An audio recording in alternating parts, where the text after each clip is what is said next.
The Just Baseball Show is live. Thank you all so much for joining us. Jack McMullen and Aram Leighton. Today on the Just Baseball Show, we just got the first returns from the MLB All-Star ballot. So how are the fans deciphering who's going to Philly in the American League, the National League? Where are the fans wrong? We're going to tell you where the fans are wrong. We also want to talk about a heck of a Monday in Major League Baseball, and then a couple of starts that are on the docket on Tuesday night that I find very fascinating. Again, Jack, Aram, Peyton Genus here as always. The Just Baseball Show is presented by BetMGM, and time for some onomatopoeia. Crack. That's the sound of the bat hitting the baseball and a reward being dropped into your account. Take a swing each day in our free-to-play game. If you get a hit, you'll score a reward, depending on whether your hit was a single, a double, a triple, or a home run. This game is exclusively available at BetMGM. How it works: play as the batter, select an area of the strike zone. If you get a hit, you win a prize. You could win a $50 bonus bet, an odds boost token, a parlay boost token, or a same-game parlay boost token. So again, a reminder, you can always make it legendary with our friends at BetMGM. Aram Leighton, not often does it take late-game heroics to win a Major League Baseball game when your best player hits for the cycle, but Pete Crow Armstrong solidified a cycle for the Cubs on Monday against the Rockies at Wrigley, and they were trailing 4-2 when he did it. We can expand the PCA conversation in a matter of moments, but I'll tell you right now, Cubs have some issues, man. Serious issues. I know. I feel bad that that's where it starts. Also, remind me next episode or within the next couple episodes, we got to have Peter spell onomatopoeia on the spot.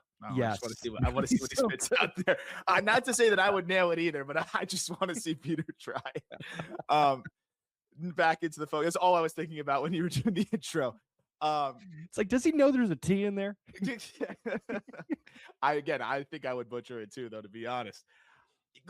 The fact that game, it could have come out to be one of the most frustrating games in a while for the Cubs because you get this heroic, like MVP level performance. And Peter actually did tweet this too, and I agree. And I think I saw Addison, our social guy, say the same thing too, shared the same sentiment, which is like, if it weren't for Shohei Ohtani, we'd be doing the PCA MVP first half thing again. Now he's going to need to do it in the second half, but it's a little bit different this year where he was slow out of the gate and now is really ramping up, and we'll see if he can kind of maintain this. I'm a little bit more encouraged that he can maintain this because he had his first big, major, half slump in Major League Baseball last year, and you hope that after that one, he can learn to manage it a little bit. Naturally, he's going to be one of the streakiest players in the sport. I think that just comes with the territory. But if you could raise the floor a little bit, that ceiling's always going to be as high as it is, and we're seeing it right now. It was an incredible performance, and when he's dialed in, he goes from a guy that gives away at-bats to a guy that you're almost afraid to pitch anywhere near the zone to because he's aggressive, but he's also doing damage on everything, and it felt like that's where he was at. The fact that the Cubs won this game was because the Rockies gave it away, though. I want to be clear on that front. And the fact that you can get a PCA performance like that, I don't know how many cycles we've seen where, you've got 2 runs on the board at that point for your team. It's just a weird situation right now with the Cubs, but at least PCA has given them, something to be excited about. And hearing the fans chant his name and everything was pretty special.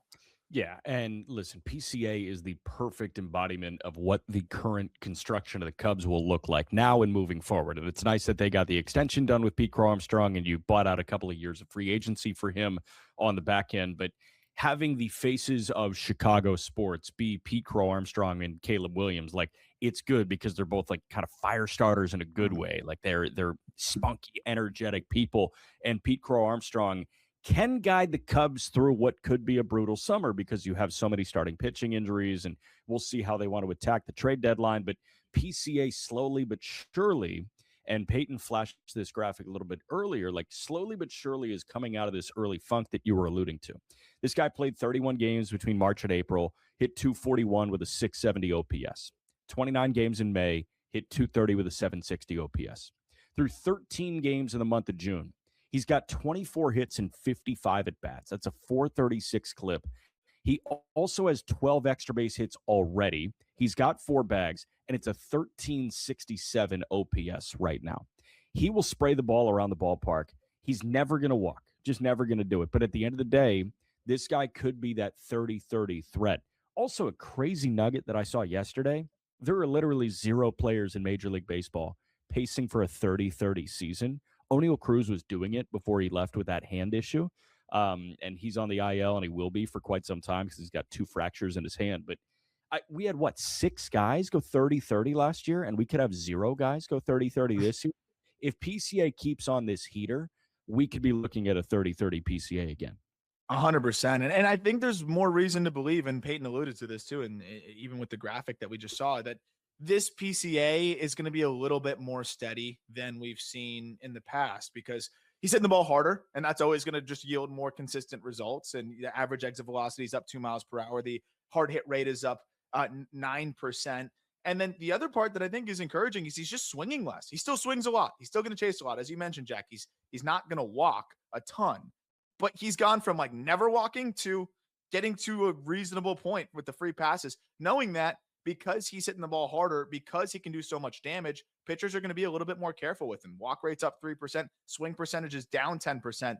That shows me that this is a guy that's aware of his shortcomings and is actively trying to, make this a little bit better. And that also, like, to make that adjustment, you also have to swing a little bit less in the zone because pitches that look like they're in the zone often drop out of the zone. So he's had to just kind of rein in this aggressive aspect that has made him so good to allow him to hedge the weakness that has made him bad at times, which is the expansiveness and sometimes just the general whiff in his profile. I think you're seeing a 24-year-old just continue to develop. Again, we're still going to have these crazy ebbs and flows, but when PCA is dialed in with the defense that he brings to the table, with the speed, yes, there's some boneheaded mistakes. He completes the cycle, gets picked off. Like there's things like that. But I will say this is one of the most electrifying players in the sport, and it's perfect for baseball that he's in such a major market.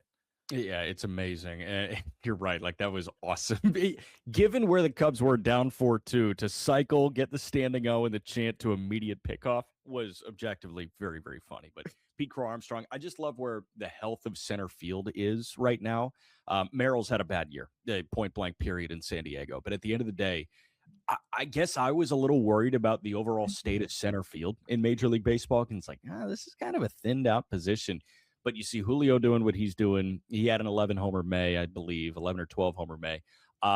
You've got Michael Harris playing like one of the best players in Major League Baseball, and you've got Pete Crow Armstrong doing this right now. Young kid in A.J. Ewing in New York is starting to like really break out. He looks like one of the better defensive center fielders in the game. Center field's in a really healthy place right now in baseball. Yeah, and even beyond that, I mean, like some of the older guys, like Trout's still going back out there and playing some center at a high level. Byron Buxton's been playing some center at a high level. It's been fun, and it's definitely turned into one of those positions that just quickly, as you mentioned, just solidified. There's some other positions. Second base stinks for whatever reason in Major League Baseball, which doesn't seem like that would be the case. But no, it's exciting, and I think you got some prospects that we'll be talking about on the call up as well as we've been walking through the top 100. That can come up and make an impact in center field as well. And I do really believe that Merrill is going to figure it out.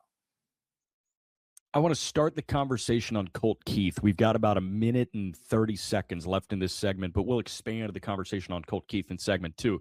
Colt Keith of the Detroit Tigers had the second best performance in Major League Baseball on Monday. So Pete Crow Armstrong hit for the cycle for the Cubs. Colt Keith of the Tigers, a 3-homer, 6 RBI day.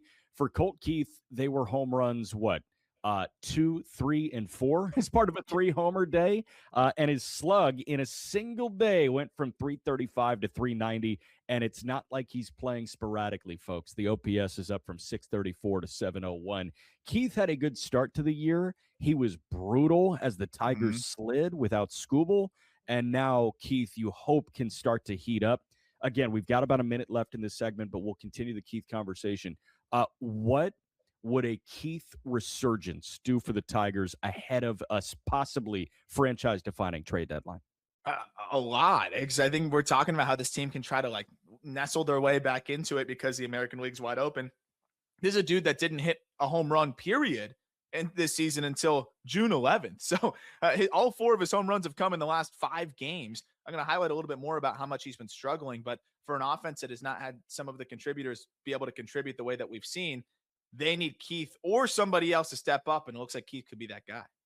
And at the beginning of the year, for the first 2 months or so, it was Riley Green, and you hope it could be torqued to a certain extent. But Colt Keith was the guy on Monday with 3 home runs. The best of Monday will continue on the Hill in a matter of moments. You are watching the Just Baseball Show. As always, it is presented by BetMGM. Hey there, it's your buddy Craig Carton. If you're trying to find out how to get all the great content that me and Tyrone Johnson give you every single day, here's Tyrone to tell you how. You can subscribe on Apple Podcasts, YouTube, Spotify, and of course, Amazon Music as well. We're at all 4. That's right. It's the Craig Carton Show podcast every weekday morning live at 11, replayed at noon on YouTube and on SportsGrid throughout the country. Check it out. Is there any digging out of this massive hole that the Red Sox have built themselves? And Adam, I'm not talking about playoffs here, like I'm talking about just like a respectable 500 type season. Yeah, this team is an absolute mess and should blow it up, should be sellers come the deadline, and anything that you've got of value, get rid of it and just try and remake this thing. Newswire, only on SportsGrid. Wembanyama goes to the park and plays chess against people. Like, I saw him come in with a book today. Yeah. He walked in with a book, Kevin. He had a bunch of books in his hand. I was thinking to myself, I'm like, he's the only NBA player that actually walks in with a book that actually read it. Yeah. It's a good take. It's a good take. Yeah. Shot of LeBron. Listen, I couldn't help I it. knew that I was trying to cut you off before you said the name. In-game live, only on SportsGrid.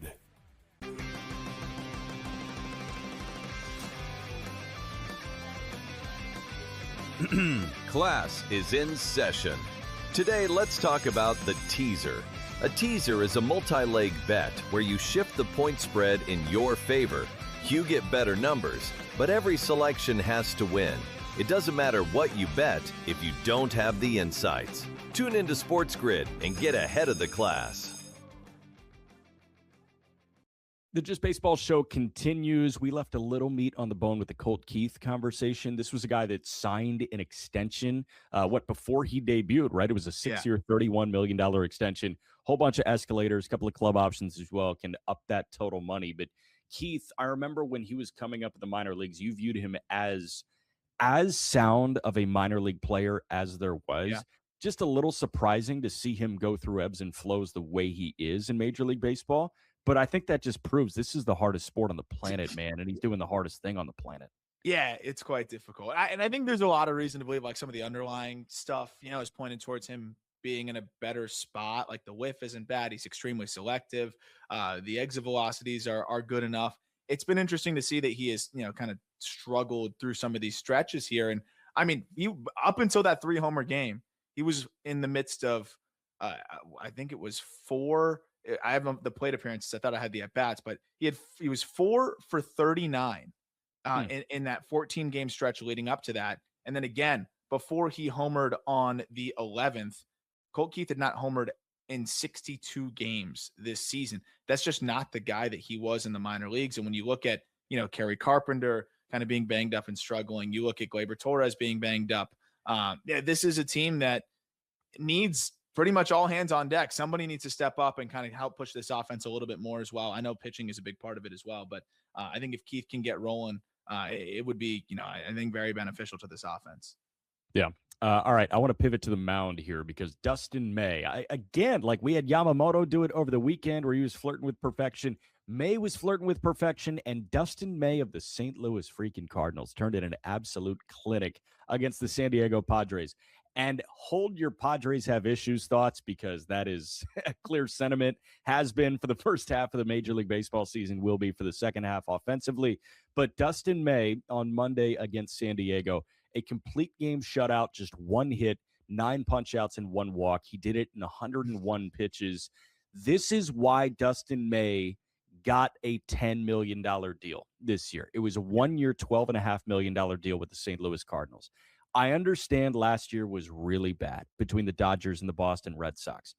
But if you watch this guy throw a baseball, it is some of the nastiest stuff that you will see on television at points. Now, sometimes it was over the heart of the plate, and sometimes it was bombs away against Dustin May.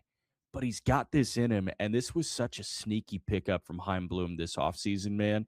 And he take off and some things to work through, and just getting his body back, just not just healthy, but stronger, as most of his focus was probably just getting back healthy. Now this off was probably the first regular off season he could have to just get stronger and get better again. And you see that the four seam velocity is up a tick and a half.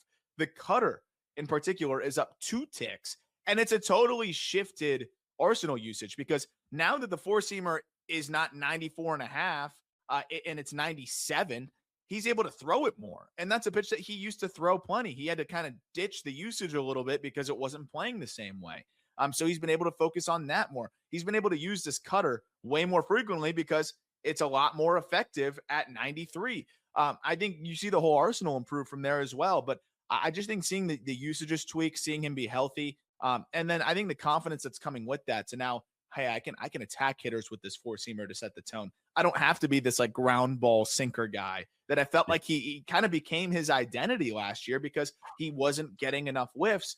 This looks more like the Dustin May that was one of the best, young pitchers in baseball. And I feel like he has to be feeling that too. When you look at him on the mound, he probably feels like himself again all of a sudden. And that's a really exciting thing. It's funny because we're talking about him as like a major trade candidate and a guy that could get them a big haul. But now you look and you say like, well, this is a team that's competing a little bit. And I think you got to hold on to him obviously and see this thing through. But I'm sure teams are going to be calling really excited about May. I mean, a crappy Dustin May last year netted, multiple solid prospects for the Dodgers. Imagine what a good Dustin May would do for the Cardinals. But I think with what he's doing right now, with what this team's doing right now, it seems like Dustin May might be making a playoff start this year, which is pretty crazy. It seems like it, and we're getting to the point in the season where it's like, okay, at what point is this not fluky for 26? It might be fluky in the macro and like the grand scheme of the St. Louis Cardinals master plan, their 5-year script. And you could be looking at this and saying, well, in 3 years, why didn't we flip the 1-year Dustin May for a couple of, real prospects? Like, why didn't we get 2 top 10 guys in a system? But if you have the opportunity, go for it. And if you have the opportunity to put butts in seats at Busch Stadium in St. Louis, something they didn't do last year, that is an enticing piece in the back half of 26 when attendance around Major League Baseball is up. A couple more things that I want to fly through here, but one more note on Dustin May real quick. I see you've got one too. Yeah, I was going to say, well, at least you can go. This is the interesting thing here. Do you just QO him after this year? If he continues the way that he has continued, he might just be a QO candidate, and at least you either get him back on a 1-year deal at double what he's signed him for. He's twice as good as you probably thought he was going to be. He's twice as good as last year. Or you recoup at least that pick, and you're in a decent spot that way too, which would probably be the case if May turned it down. Yeah. 2 quick notes on Dustin May before we go rapid fire through a couple other appearances. Peyton just dropped this in. 13 earned runs and a 16 ERA after 2 starts this year. In 12 starts since for Dustin May, an ERA at 2.54. The other thing, he's keeping the ball in the ballpark. Last year, 21 homers in 132 innings. This year, 82 innings, just 5 home runs. So Dustin May is doing the limit home run thing, and it is awesome. Real quick, we got about 90 seconds in this segment. I want to shout out Chase Burns. What he did against the Mets on Monday, outstanding in a 12-0 Red win. 5 scoreless innings. He punched out 7, worked around 4 hits and 3 walks. But Chase Burns needs some flowers, man. He needs some NL Cy Young consideration. In 81 innings, he's 8-1 with a 2.01 ERA. He's punched out 95 guys, and the home run issue is nowhere close to what I thought it could be at Great American Ballpark. Yeah, I'll echo the same sentiment. I was quite concerned about it. He had a home run issue, in college, and I know people say Wake Forest is a bandbox. It was a home run issue on the road too. You see a 2-pitch guy, high carry fastball. You're like, oh no.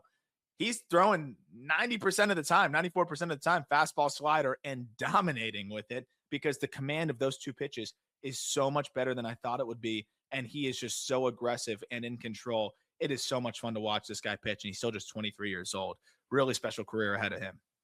Last one for you, Zach Wheeler. It seems like putting the near finishing touches on an immaculate career. 6 scoreless innings yesterday, scattered 2 hits against the Marlins on Monday night in Philly. Got about 15 seconds. Is he the most surgical pitcher in Major League Baseball? He could be. I think he's got to be one of the most impossible to game plan for with the looks that he can give you and with the ways that he can work to all 4 quadrants and the way he executes. I don't know what you do. All right. All-Star ballot next on the Just Baseball Show.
Just Baseball Show continues here. Jack, Aram, Peyton. We just got our first update, and I've never heard of Konami eBaseball, but that is what the Konami eBaseball MLB All-Star Ballot is. I guess it's a game or something. Oh, yeah. Yeah, cast your 2026 Konami eBaseball All-Star Ballot. I have no idea. I didn't even know that you could sponsor the ballot. Oh, yeah, you could sponsor everything, dude. Come on. We could, you know what? We could actually sponsor this dissection of the first of the sponsored ballot. We should reach out to Konami. Yeah, that'd be good. I think Konami would be interested in that. Although I don't know if it's Konami eBaseball or just Konami, and eBaseball is like the sub product. But I rest my case.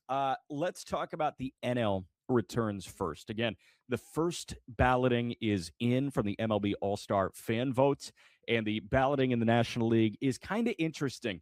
I want to go outfield and then infield with the DH spot. Shohei Ohtani, obviously the top vote getter. Kyle Schwarber is number 2, just on the outside looking in. Dominic Smith, Christian Yelich, Ivan Herrera. And I say just on the outside, there's like a 500,000 vote difference between Schwarber and Dominic Smith. But the outfield right now, Andy Pages is the top vote getter among NL outfielders. Ronald Acuna Jr. is number 2. Brandon Marsh of the Phillies, number 3.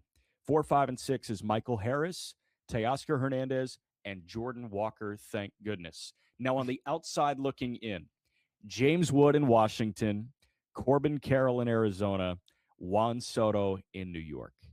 That is amazing.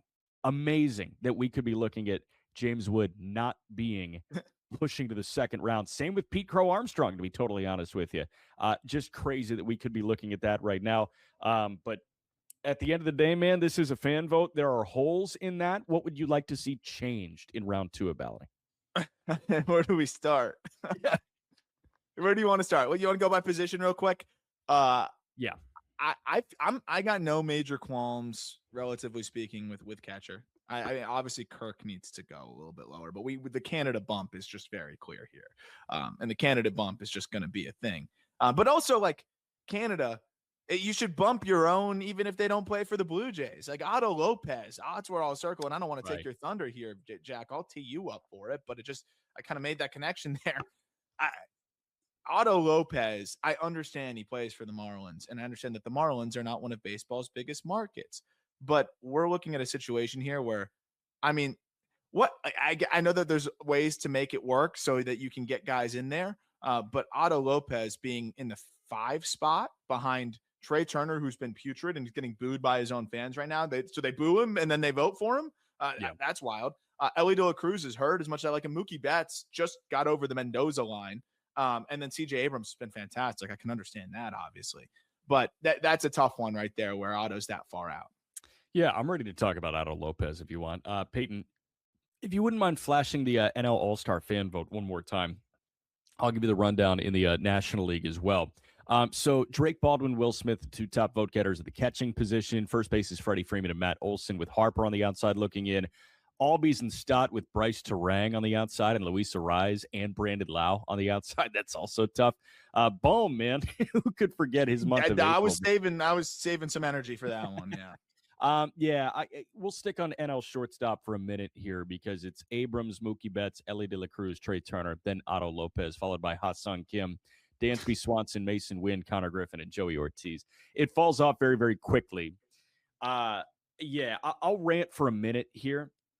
Otto Lopez so far this year not only is pacing Major League Baseball in batting average by north of 10 points, not only pacing Major League Baseball in base hits, but he's pacing Major League Baseball in multi-hit days. I think Otto has played 72 games so far this year. He has 30 multi-hit games. He has 15 hitless games. He has double the number of multi-hit games that he does games where he leaves with 0 knocks. That is a ridiculous tally for a hit accumulator. The air total, I don't think fans on the fan vote are going to air total. I also don't think anybody that is going to sabermetrically or analytically vote is going to air total, but the air total was a little inflated at the front month of the year. Otto Lopez still grades out as a very, very good defensive shortstop. He is, and I was actually just making this case on Tobin and Leroy on WQAM earlier this morning in Miami. He is as well-rounded a shortstop as there is in the National League that is healthy right now. Ellie De La Cruz is not healthy right now. I understand why he's getting voted in because Ellie was awesome when he was on the field. And he's out. But right now, yeah, and there's no better product on the baseball field at shortstop in the National League than Otto Lopez. So please go vote for him at MLB.com/vote. We've got 45 seconds left, so I'll kick it over to you on the Otto front, and then we can continue our gripes in the next segment. Yeah, I mean, I think the Marlins middle infield duo is just two spots there where it's got to be clear. I think the fact that Otto Lopez has added power this year is just, and the way that he's impacting the baseball is just a total game changer. And I think when you look at the position, again, I can understand CJ Abrams' OPS like starts with a 9. Like it's been amazing, and that offense has been one of the best in Major League Baseball, largely because of him. I can understand that. The biggest problem for me is that Otto is at half the votes of Trey Turner, who's in 4th. So when you start to try to think about how somebody that's deserving to be in there can get there, it's going to be really hard. And that's where, that's the fan voting frustration, I guess. And that's where the reserves come in. But Otto needs to start. Back in a moment. Next.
Let's continue to just eviscerate the first round of MLB All-Star fan voting. Jack, Aram, Peyton, Just Baseball Show, as always, brought to you by BetMGM. Why do you not like that Alec Boehm is second among NL third baseman voting right now? Where do you want me to start? I understand the game is in Philly. I very much understand that. But, like, the way Philly fans act, like, I know Boehm's been playing better right now, but do they even want to see him starting at third for an extra game? Like, I don't really understand. Boehm is at a negative 0.3 F4, 71 WRC plus. And if you prefer surface level stats, it's a 219, 273, 352 slash line. Again, I know he's picked it up. A heck of a lot better than it was a month ago. Exactly. And so if that's where he's at now, like this guy can't be in second place in voting. Now, I understand the position is just not very good right now. Because you look elsewhere and it's like, geez, can we just slide a shortstop over there? But I would rather see Arenado there with the slight resurgence he's had. I'd rather see a few other guys, but it is a not very good position right now when you look at like Riley, Gonzalez. Nick Gonzalez has been great from a bat to ball perspective, but like Machado is in there, Bregman's in there, Bichette's like they've all been frustrating. I don't know how Luis Rengifo got 98,000 votes. Shout out to Brewers fans there because he might not even have a job. I mean, Jake Bowers is, I think, 4th on NL first base voting right now. He deserves it a lot more than Rengifo. Bowers has been raking. But, man, it is nuts. Joey Ortiz, they complain about this guy in our comments all the time. And he's got 95,000 votes at shortstop. He's halfway to Otto almost. That's the big one for me. I look at some of the other positions. I totally get it. But I think you're seeing, like, Braves fans really show out for the votes. Canada really shows out for the votes on the AL side, which we'll get to.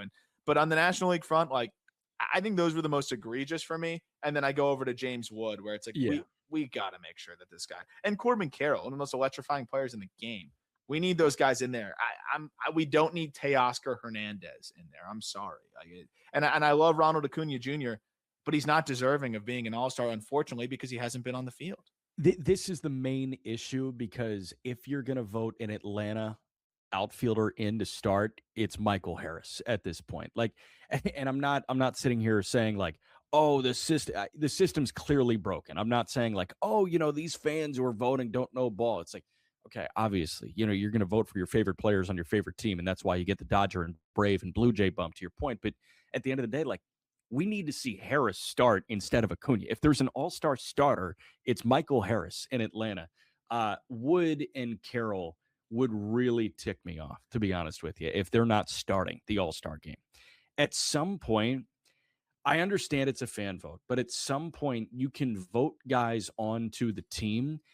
I need to just see the manager fill out the card and like kind of do justice by the rosters. Yeah, exactly.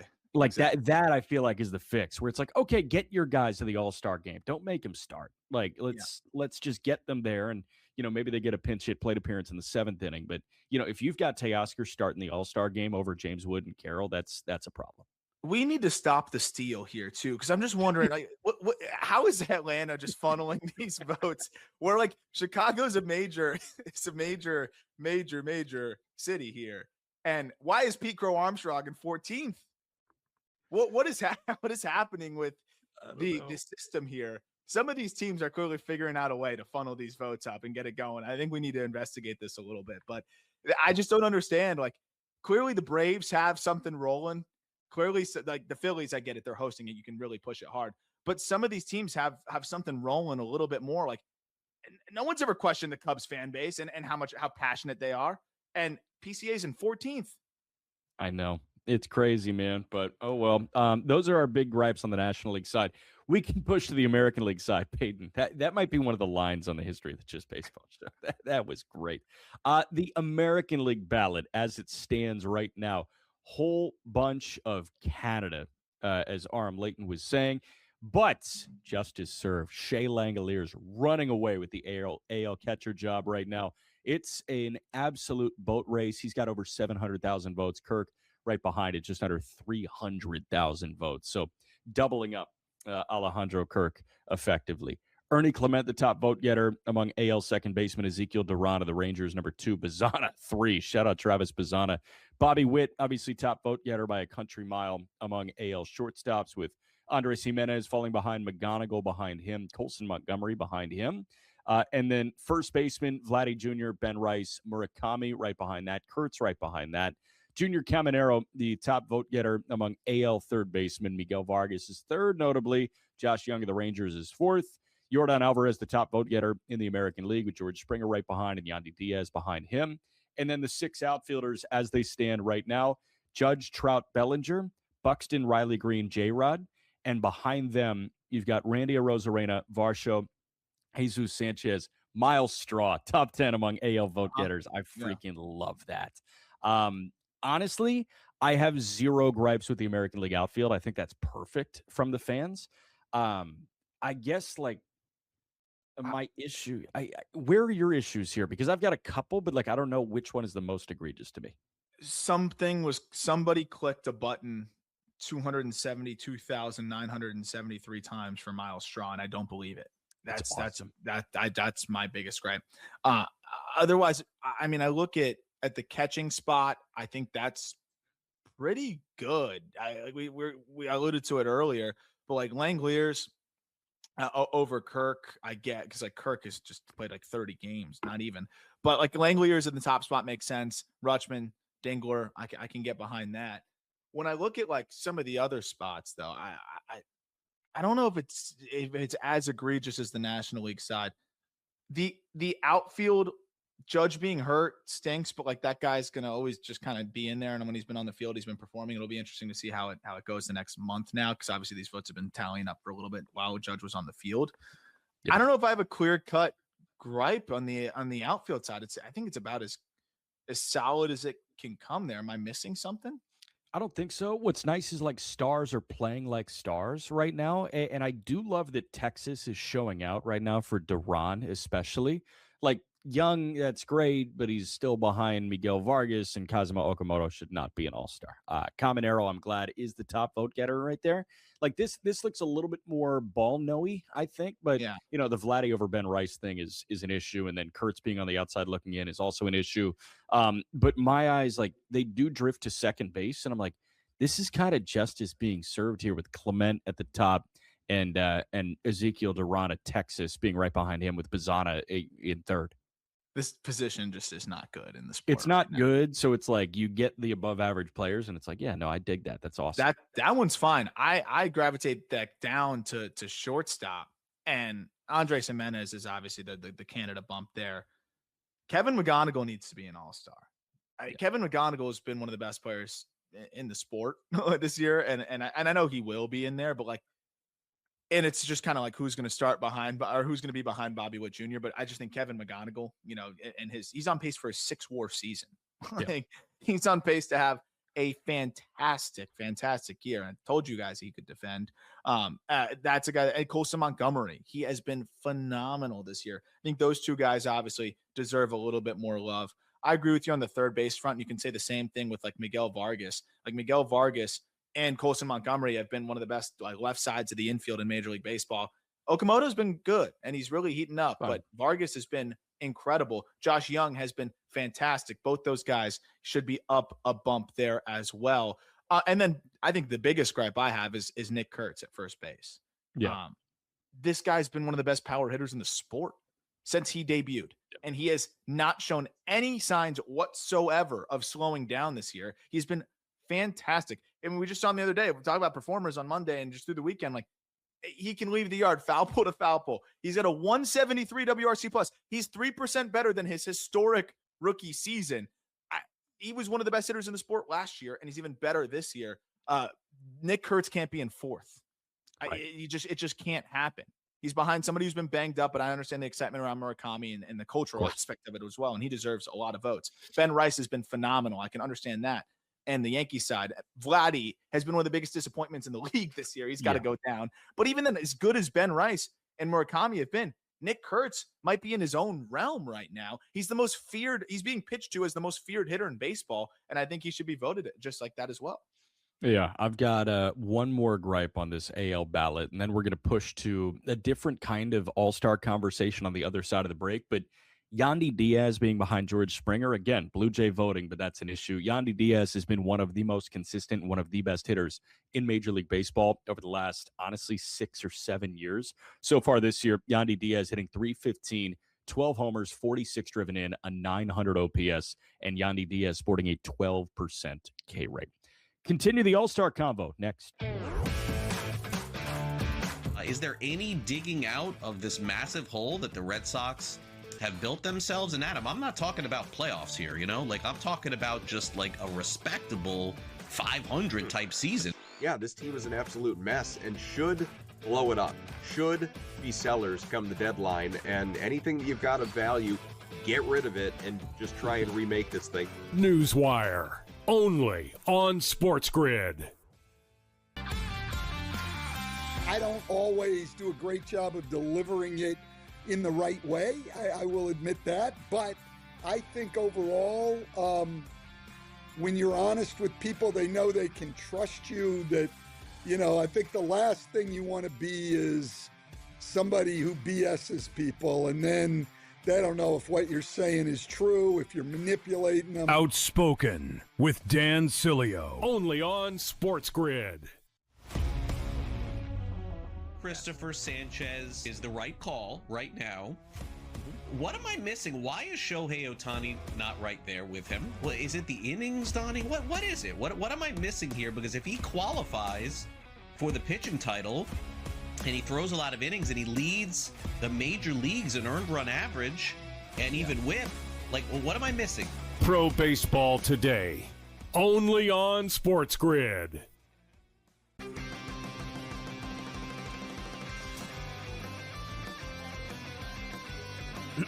Class is in session. Today, let's talk about the teaser. A teaser is a multi-leg bet where you shift the point spread in your favor. You get better numbers, but every selection has to win. It doesn't matter what you bet if you don't have the insights. Tune into SportsGrid and get ahead of the class.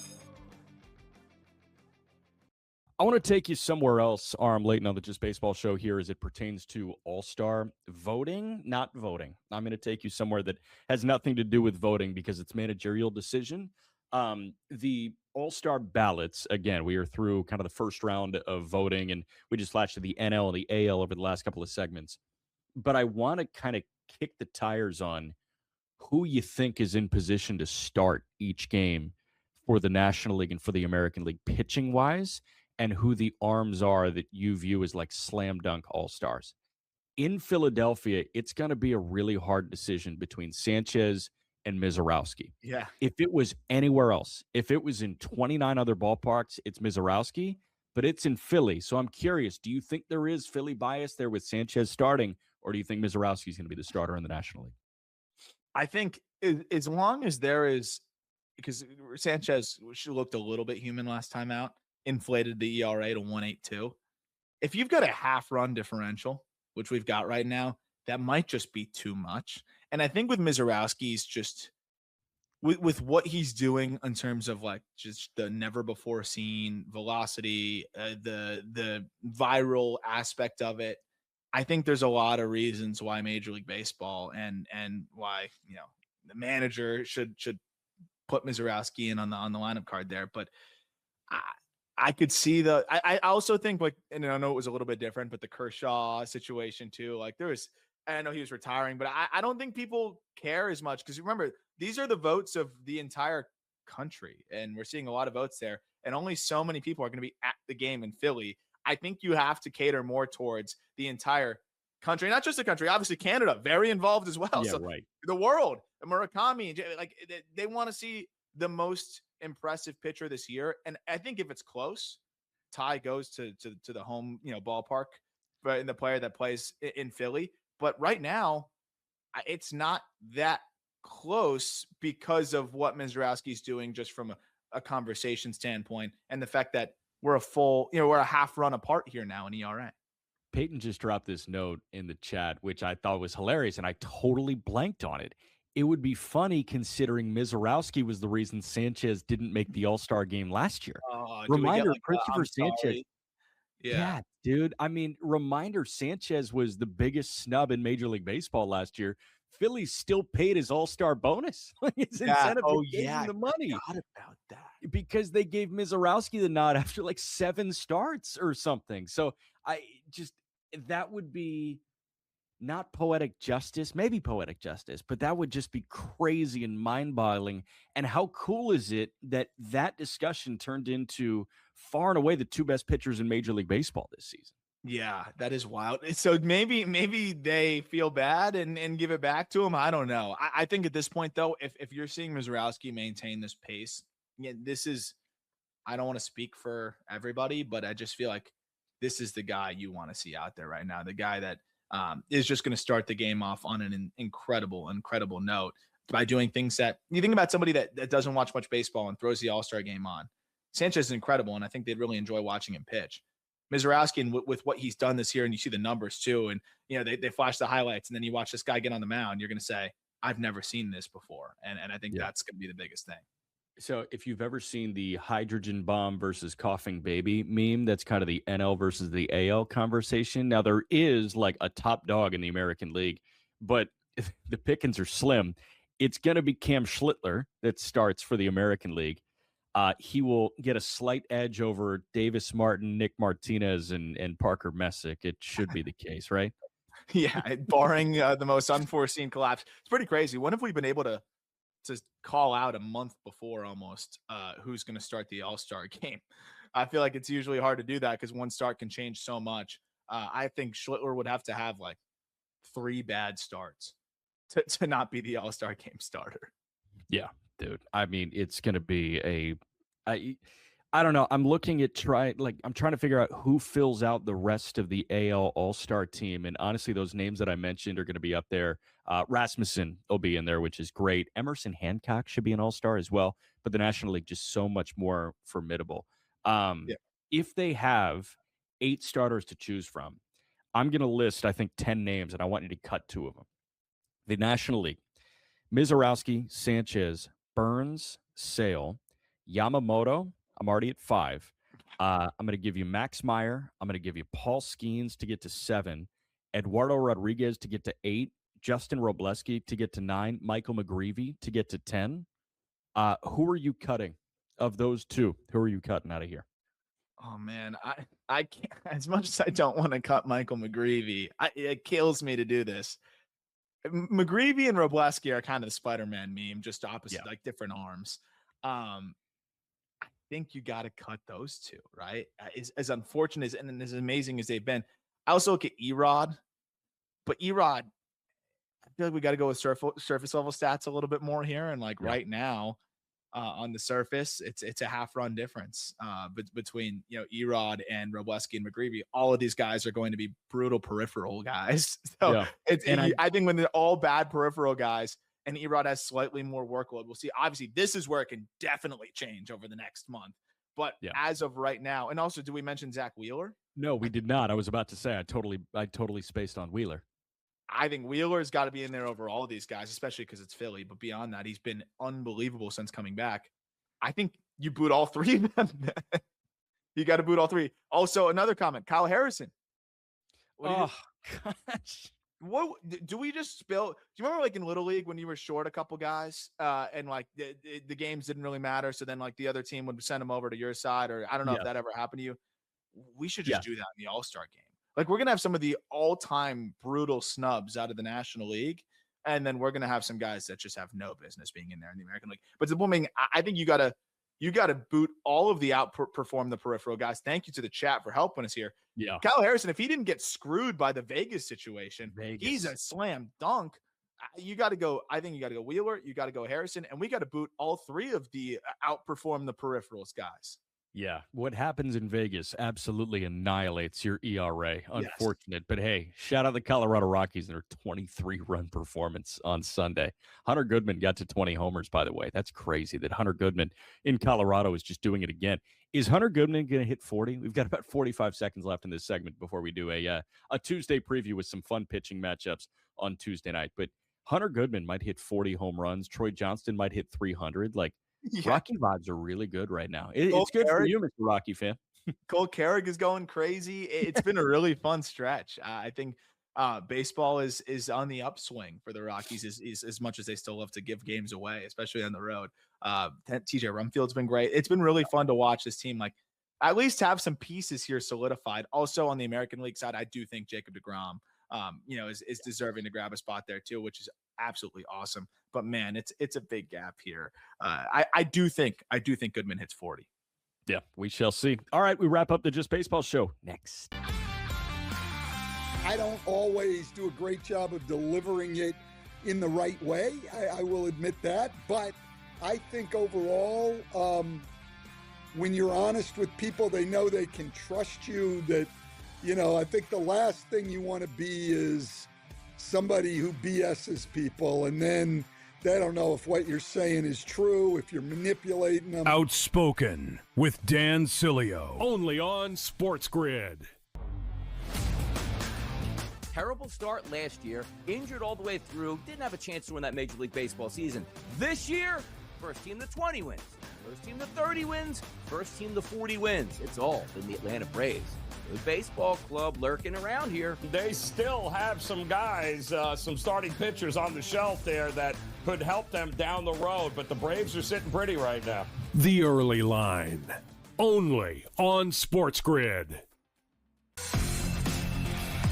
This is all about headlines, Donnie. If we hear, if that noise gets louder as we get closer, then 45 cents is going to be 65 cents, and that's the repricing we're talking about. I don't need Utah to get him. I need people to think Utah is going to go up and get him, Donnie, and that's how you make money. Prediction Markets Edge. Only on SportsGrid. Hey there, it's your buddy Craig Carton. If you're trying to find out how to get all the great content that me and Tyrone Johnson give you every single day, here's Tyrone to tell you how. You can subscribe on Apple Podcasts, YouTube, Spotify, and of course, Amazon Music as well. We're at all four. That's right. It's the Craig Carton Show podcast every weekday morning live at 11, replayed at noon on YouTube and on SportsGrid throughout the country. Check it out. JB Show comes to a close, and we always do this going into the weekend, right? We do the weekend preview presented by Pickett. I want to do a bit of a Tuesday preview because there were 3 pitching matchups that really caught my eye. And I want to start with White Sox, Yankees, and the Bronx. Davis Martin's going to be an all-star. Garrett Cole has looked like Garrett Cole coming off of a major elbow surgery and a long rehab that took about 6 to 8 weeks at the outset of this season. But you've got the 38-32 White Sox against the 43-27 Yankees at 7:05 p.m. Eastern time in the Bronx. Davis Martin is 9-2 with a 2.4 ERA. Cole, through just a handful of starts, has a 2.5 ERA. Where do you stand on this one? Is this the one that Martin gets obliterated, or is Davis Martin going to hold his own against that decently thinned out Yankee lineup right now? It's so hard to tell because, I thought after the Minnesota start where Martin gave up 6 earned over 4 2/3, I'm like, oh, here we go. Right. He's going to start to slow down. Then he bounces right back, 6 shutout, 6 Ks, no walks against the Braves. I can't really doubt this guy anymore. But that said, it's a tough spot. I think I'm always going to still lean towards Garrett Cole when he's getting the ball. I think this is still going to actually be a really good game because when you look at the way that the White Sox played in that Dodgers series as well, I mean, they are not intimidated. They're rising to these occasions. I think it's going to be one of the better games of the week. I think it's going to be close. Offenses start to get to the guys third time through, and then we'll see the bullpen battle. Another interesting one in Houston. Not only is Framber Valdez making his return to Houston to throw for the Detroit Tigers, but he's doing it against the guy that took the ace hood from him. Hunter Brown is making his 3rd start this year. He comes off the 60-day IL with a shoulder strain to throw for the Astros.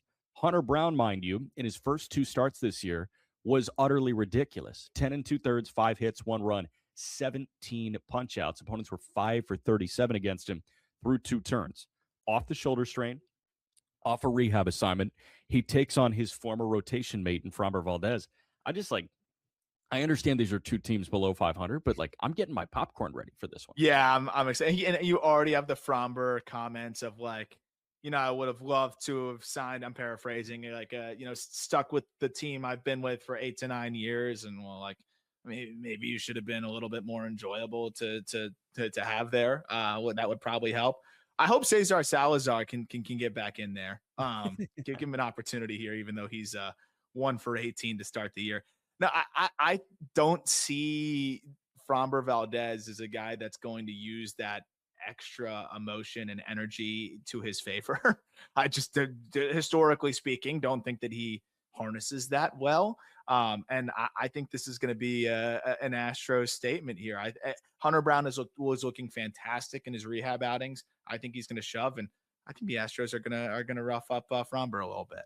It's been a weird year, and we obviously just talked about that in the American League pitching-wise. It's thinned out because Crochet hasn't been there and because Hunter Brown hasn't been there. Now, Crochet is going to get right at some point, but Hunter Brown, in case you forgot, is one of the best pitchers in baseball, and he could very well show that. Same with Cole, who's coming back and working his way back into kind of mid-season form in New York. Last game that I want to throw you is in L.A. tonight. The Tampa Bay Rays against the LA Dodgers. Matchup of a couple of 40-plus win teams. The Rays are 41-27. The Dodgers, they're 45-27. Drew Rasmussen and his 2.70 ERA against Mr. Peripheral Justin Robleski and his 2.95 ERA. That is a lefty throwing against the Tampa Bay Rays. A couple of big boppers from the right side in Caminero and Yandy Diaz, but Aranda is a lefty bat. How do you see this one shaking out in LA between Robleski and Rasmussen? I think this series is just going to be great. Game 1 was awesome. The late night ESPN action. And 4-3-1. It was a close ball game all the way through. I think this is going to be another tight one. I think it's going to be still a lot of just good pitching overall. Rasmussen has been fantastic. And obviously to highlight on the All-Star side, he'll be one. Robleski, I'm still waiting for them the peripherals to kick in. They're just never going to fully. And I agree. I think, yeah, even though they do have some right-handed guys, I think it's still a pretty decent matchup for Robleski. I think we got a pitcher's duel here, late bullpen battle, and I'm going to lean to the Rays bouncing back here and stealing the second one. Okay. Again, those are the 3 games that we've got today that I want you to keep your eye on. It's White Sox, Yankees in the Bronx at 7 o'clock. It's Tigers, Astros. Framber Valdez's return to Houston against Hunter Brown. And then you got Rays, Dodgers in L.A. That's Drew Rasmussen against Justin Robleski. Got about a minute left. There's a whole bunch of good stuff cooking on justbaseball.com. Our editorial team is putting out some great stuff all the freaking time. And also living at justbaseball.com, the top prospect update. The top 100 prospect update went live beginning of last week or end of the week prior, but we're talking about that on the Call Up, our prospect show, and really excited to continue diving into that. Yeah, it's been really fun. I mean, we got guys graduating actively here, though, so it'll be time to throw in some new names on the top 100 list, but we'll be breaking down everything from the newcomers. There's been so many that we had to do a 2-part episode, like so 2 different episodes on the newcomers. We'll have the biggest risers, which we already did, top prospects by team, everything that you need to know, get you all primed up for the top prospects in Major League Baseball there. And there's been some young players that maybe were just snubs that are starting to really perform as well. Peyton Genis is a star as always. For Aram, I'm Jack. We will talk to you very, very soon on the Just Baseball Show.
Pro Football Today.